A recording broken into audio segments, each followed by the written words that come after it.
Hello friends, welcome to दृष्टि IQ. दोस्तों, आज की इस वीडियो में हम लोग पढ़ेंगे 16 अक्टूबर 2021 की करंट अफेयर्स। तो यहाँ पर हम लोग रोजाना की तरह 12 क्वेश्चन देखने वाले हैं। आपको इस वीडियो को बिल्कुल ध्यान से देखना है। तो यहाँ पर आज का सबसे पहला क्वेश्चन है, संयुक्त राष्ट्र द्वारा प्रत्येक वर्ष विश्व खाद्य दिवस यानी कि वर्ल्ड फूड डे कौन से दिन मनाया जाता है? तो इसका सही आंसर होगा ऑप्शन डी यानी कि 16 अक्टूबर। तो 16 अक्टूबर यानी कि आज ही के दिन हर साल विश्व खाद्य दिवस मनाया जाता है। यह दिवस फूड एंड एग्रीकल्चरल ऑर्गेनाइजेशन जो है यानी कि खाद्य और कृषि संगठन, इसके स्थापना दिवस के रूप में मनाया जाता है, क्योंकि इसकी स्थापना हुई थी 16 अक्टूबर 1945 को। तो इसीलिए हर साल 16 अक्टूबर को विश्व खाद्य दिवस मनाया जाता है। और आपको याद होगा पिछले साल 2020 में इसकी 75 साल पूरे हुए थे, जिस अवसर पर भारत के प्रधानमंत्री नरेंद्र मोदी ने 75 रुपए का स्मारक सिक्का जारी किया था। तो विश्व खाद्य दिवस जो है यह हर साल 16 अक्टूबर को मनाया जाता है।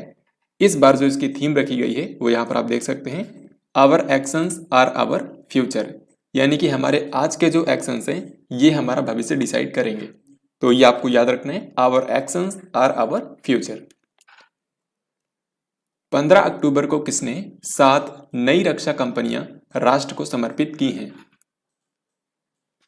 तो दोस्तों, जैसा कि मैंने आपको बताया था, जो ऑर्डिनेंस फैक्ट्री बोर्ड है जो कि भारत के अंदर युद्ध सामग्री बनाता था, अब इसको भंग कर दिया गया है और इसकी जगह पर बनाया गया है आयुध निदेशालय को, जिसके पहले डायरेक्टर जनरल बने हैं E.R. शेख। इसके अलावा मैंने आपको ये भी बताया था कि ऑर्डिनेंस फैक्ट्री बोर्ड जो है इसकी भारत के अंदर 41 कारखाने थे और अब इन्हीं 41 कारखानों को पब्लिक सेक्टर की 7 रक्षा उपक्रमों में बदल दिया गया है, यानी कि 7 नई रक्षा कंपनियां बनाई गई हैं इन 41 कारखानों की जगह पर। तो अभी हाल ही में भारत के प्रधानमंत्री ने इसको राष्ट्र को समर्पित कर दिया है। सो इस क्वेश्चन का हमारा आंसर होगा ऑप्शन नंबर ए। ये जो 7 कंपनियां हैं ये अलग अलग तरह की युद्ध सामग्री का निर्माण करेंगी। 16 अक्टूबर 2021 को कौन सा केंद्रीय सशस्त्र पुलिस बल अपना 37वां स्थापना दिवस मना रहा है? यानी कि आज के दिन 16 अक्टूबर 2021 को इनमें से कौन सा केंद्रीय सशस्त्र पुलिस बल है जो कि अपना 37वां स्थापना दिवस मना रहा है? तो इसका राइट आंसर है हमारा ऑप्शन नंबर डी, यानी कि राष्ट्रीय सुरक्षा गार्ड, जिसको शॉर्ट में बोलते हैं NSG, यानी कि नेशनल सिक्योरिटी गार्ड। ये भारत के अंदर कहीं भी अगर आतंकी गतिविधि होती है तो उससे निपटने के लिए ये काम करती है। ये भारत का जो गृह मंत्रालय है उसी के अधीन काम करता है। इसका हेडक्वार्टर नई दिल्ली के अंदर स्थित है। तो 16 अक्टूबर 2021 को इसका 37वां स्थापना दिवस मनाया जा रहा है। यहाँ पर आपको ये भी याद रखना है, जो NSG है इसके इस समय महानिदेशक हैं M.A. गणपति। इनको इसी साल अपॉइंट किया गया था, तो ये आपको याद रखना है। ग्लोबल हंगर इंडेक्स 2021 में भारत की रैंक क्या है? तो हाल ही में साल 2021 के लिए वैश्विक भुखमरी सूचकांक 2021 जारी कर दिया गया है। इससे हमको पता चलता है कि किस देश में भुखमरी की समस्या कितनी ज्यादा है।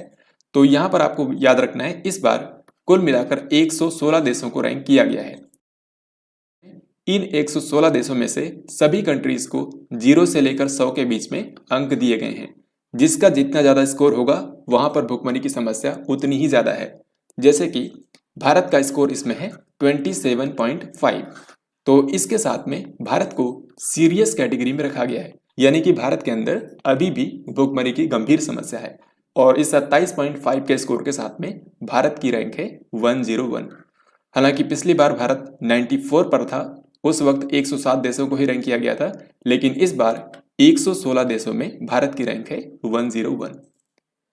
यहां पर दोस्तों आपको याद रखना है कि नंबर 1 कंट्री इसमें कोई भी नहीं है। इसमें 1 से लेकर 18 तक सभी को संयुक्त रूप से 1 to 18 रैंक दी गई है, क्योंकि इन सभी देशों का स्कोर सेम है लगभग, और इनका स्कोर 5 से कम है, यानी कि यहाँ पर भुखमरी की सबसे कम समस्या है। इसी तरीके से अगर हम ये देखें कि सबसे ज्यादा भुखमरी की समस्या कहां पर है, तो वो है सोमालिया। यहां पर सबसे ज्यादा भुखमरी की समस्या है। तो इस क्वेश्चन में आपको सबसे पहली चीज आपको याद रखनी है कि भारत की रैंक है 101। इसमें 116 देशों को रैंक किया गया है। सबसे आखिरी स्थान पर है सोमालिया। यहां पर मैं आपको यह भी बता देता हूं कि इसको 2 संस्थानों ने मिलकर जारी किया है।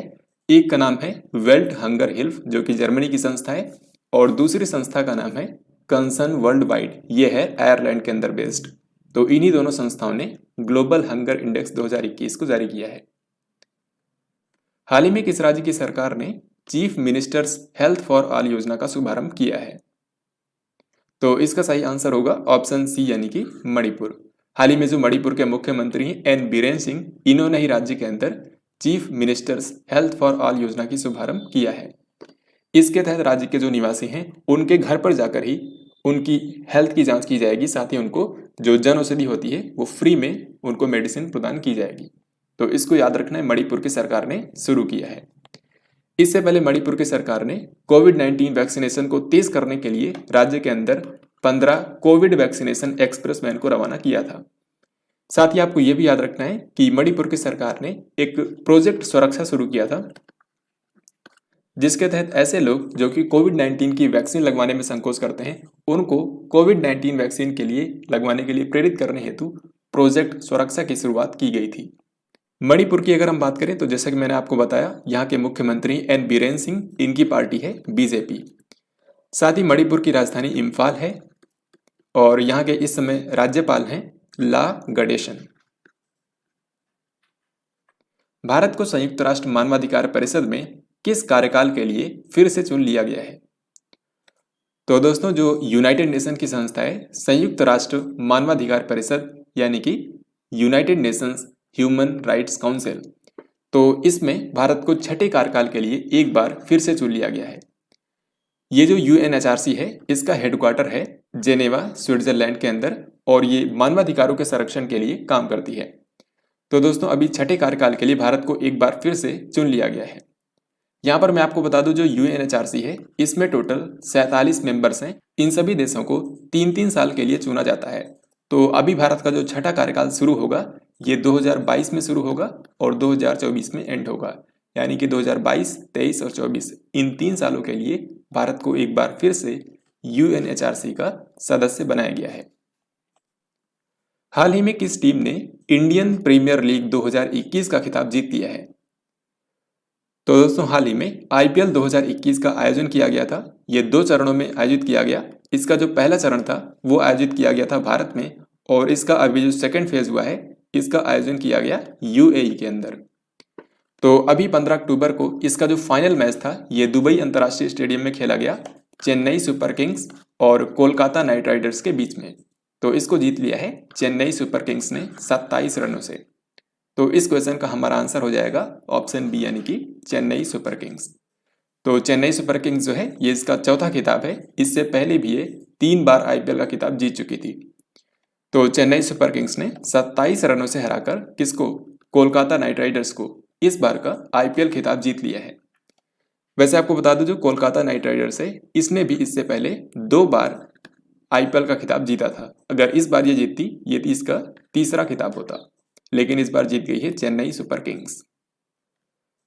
हाल ही में किस केंद्रीय मंत्री ने माई पार्किंग्स नामक एक स्मार्ट पार्किंग ऐप का शुभारंभ किया है? तो ये जो एप्लीकेशन है ये पार्किंग की सुविधा को आसान बनाएगा। इसको दिल्ली, जो दक्षिण दिल्ली नगर निगम है वहां पर इसको लॉन्च किया गया है, और इसको लॉन्च किया है भारत के सूचना और प्रसारण मंत्री और साथ ही में खेल मंत्री अनुराग ठाकुर ने। तो ये जो एप्लीकेशन है इसके माध्यम से आप ऑनलाइन घर बैठे ही पार्किंग स्लॉट को बुक कर सकते हैं, और फिर जब वहां पर आप जाएंगे तो फिर आसानी से अपनी गाड़ी को पार्क कर सकते हैं, क्योंकि आपको पता होगा कि आपको अपनी गाड़ी को कहां पर पार्क करना है। इससे आपको वहां जाने के बाद पार्किंग के लिए अपनी जगह ढूंढने की जरूरत नहीं होगी, और इससे प्रदूषण में भी कमी आएगी, क्योंकि आपको अपनी गाड़ी को बेवजह नहीं चलाना होगा। तो दोस्तों, आपको याद रखना है, जो माई पार्किंग्स नाम की स्मार्ट पार्किंग ऐप है इसको लॉन्च किया है अनुराग ठाकुर ने, जबकि इसको विकसित किया है, अभी मैंने आपको बताया, दक्षिण दिल्ली नगर निगम ने इसको बेसिल के साथ मिलकर विकसित किया है। बेसिल एक संस्था है, इसी के साथ मिलकर दक्षिण दिल्ली नगर निगम ने इसको विकसित किया है। प्रत्येक वर्ष अंतर्राष्ट्रीय ई कचरा दिवस कौन से दिन मनाया जाता है? दोस्तों, ई कचरा हम उसको बोलते हैं जब आप कोई भी इलेक्ट्रॉनिक डिवाइस यूज करने लायक नहीं बचती है तो उसको ई कचरा बोला जाता है, यानी कि ई वेस्ट। तो इससे लोगों के स्वास्थ्य पर जो बुरा प्रभाव पड़ता है इसके बारे में जागरूकता फैलाने के लिए हर साल 14 अक्टूबर को मनाया जाता है इंटरनेशनल ई वेस्ट डे, यानी कि अंतर्राष्ट्रीय ई कचरा दिवस। साल 2020 में जो यूनाइटेड नेशन के द्वारा global e waste monitor report जारी की गई थी, उसके हिसाब से हमें पता चलता है कि साल 2019 में लगभग 56 मिलियन टन ई कचरा का उत्पादन पूरे दुनिया में किया गया था, जबकि इनमें से केवल 18% का ही रिसाइकल किया गया था। तो इतना ज़्यादा ई कचरा दुनिया भर में उत्पन्न हो रहा है और अनुमान लगाया गया है कि 2020 से लेकर 2030 तक 38% ई वेस्ट बढ़ जाएगा। इसका उत्पादन जो है 38% बढ़ने वाला है। साथ ही अगर हम यहाँ पर दुनिया के लार्जेस्ट ई वेस्ट प्रोड्यूसर की बात करें तो दुनिया में सबसे ज़्यादा ई कचरा उत्पन्न करता है चाइना, फिर इसके बाद दूसरे नंबर पर है अमेरिका और तीसरे स्थान पर है भारत। भारत ने साल 2019 में 3.2 मिलियन टन ई कचरा जनरेट किया था।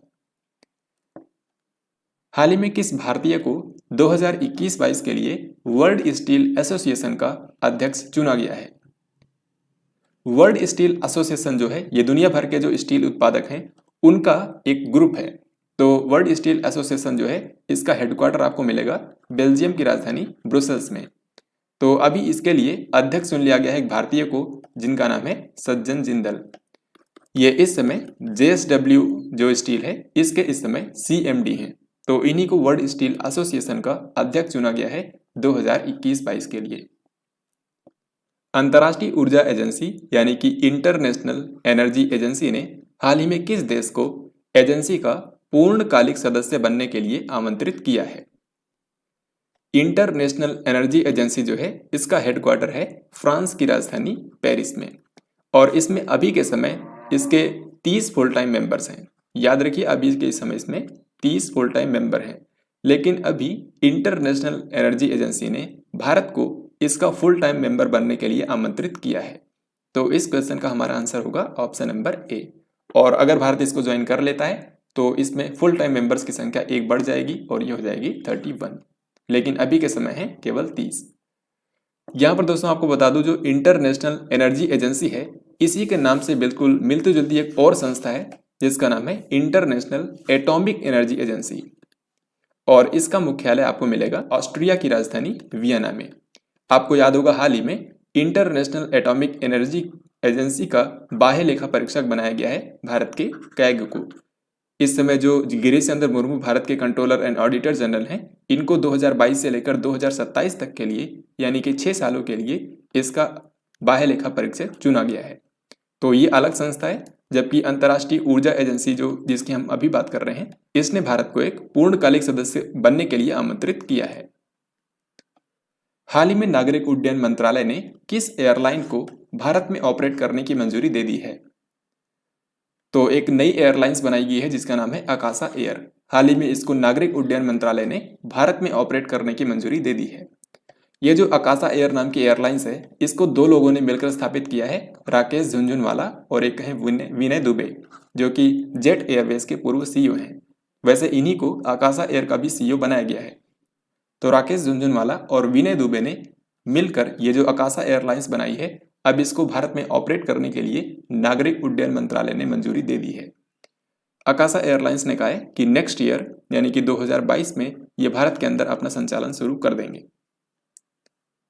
तो ये दोस्तों आज का लास्ट क्वेश्चन था। अब हम लोग देखेंगे पिछले दिन का क्वेश्चन जो मैंने आपसे कल पूछा था। यहाँ पर सवाल ये था कि FIH पुरुष प्लेयर ऑफ द ईयर 2020-21 के रूप में किसको सम्मानित किया गया है? यानी कि जो अंतर्राष्ट्रीय हॉकी महासंघ है इसके द्वारा 2020-21 के लिए सर्वश्रेष्ठ पुरुष खिलाड़ी के रूप में किसको चुना गया है? तो इसका आंसर था ऑप्शन B यानी कि हरमनप्रीत सिंह, भारत के हॉकी खिलाड़ी हरमनप्रीत सिंह। ऐसा ही महिलाओं में चुना गया था गुरजीत कौर को, यह भी आपको याद रखना है। तो अब हम लोग देखते हैं आज का क्वेश्चन जिसका राइट आंसर आप सभी को कमेंट बॉक्स में लिखकर यहां पर बताना है। सवाल यहां पर यह है कि ISSF जूनियर विश्व चैंपियनशिप 2021 का आयोजन कौन से शहर में किया गया? ये काफी इंपॉर्टेंट है क्योंकि इसमें भारत ने ही सबसे ज्यादा मेडल जीते हैं। तो अगर आपको पता है कि भारत ने इसमें कितने मेडल जीते हैं तो ये भी आप बता सकते हैं। इसके बारे में मैं आपको कल की वीडियो में बताऊंगा।